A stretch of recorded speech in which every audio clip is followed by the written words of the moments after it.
Većina ljudi ovo nikad ne napravi na vrijeme, a kasnije imaju problem koji su mogli izbjeći.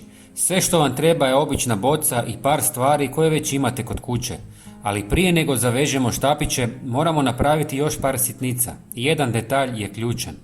Prije svega treba nam jedna obična boca od soka ili vode, koju bismo inače bacili u smeće.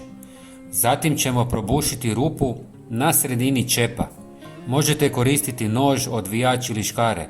Ako ovaj dio preskočite ili napravite pogrešno, cijela stvar neće raditi kako treba. Nakon toga uzmite jedan štapić za uši i odrežite ga malo više od pola. Gurnite štapić u čep dok ne dođe do ruba. Možete ga i malo zalijepiti, ako ga želite dodatno učvrstiti.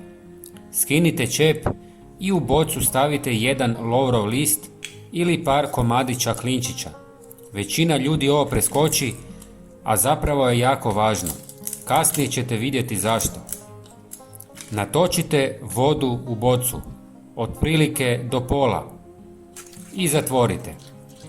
U idućem koraku uzmite nekoliko tankih drvenih štapića i postavite ih s obje strane boce. Možete koristiti štapiće za ražnjiće. Pričvrstite ih na način koji vam najviše odgovara. Može gumica, komad konca ili traka.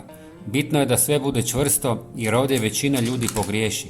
Štapići trebaju biti postavljeni tako da idu prema gore i zapravo služe kao oslonac koji drži bocu u pravilnom položaju. Kada završite, sve bi trebalo izgledati kompaktno i stabilno. Sad dolazimo do dijela koji sve mijenja. Možda se sada pitate zašto uopće radimo ovu konstrukciju. Radi se o jednostavnom načinu da nešto dobiva točno onoliko koliko treba, bez naglog izlijevanja i bez stalnog provjeravanja.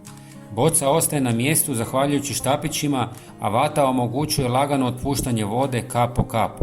Lovorov list postupno otpušta svoje sastojke, koji dodatno pomažu u ovom procesu i upravo to daje cijelom sustavu dodatnu vrijednost.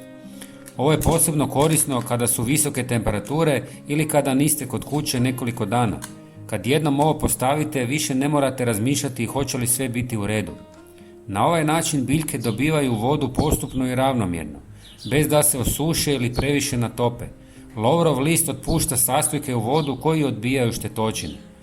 Ako ste gledali do kraja, napišite da u komentar i poslat ću vam još jedan vrhunski trik. Podijelite video s prijateljima. Hvala vam i pozdrav!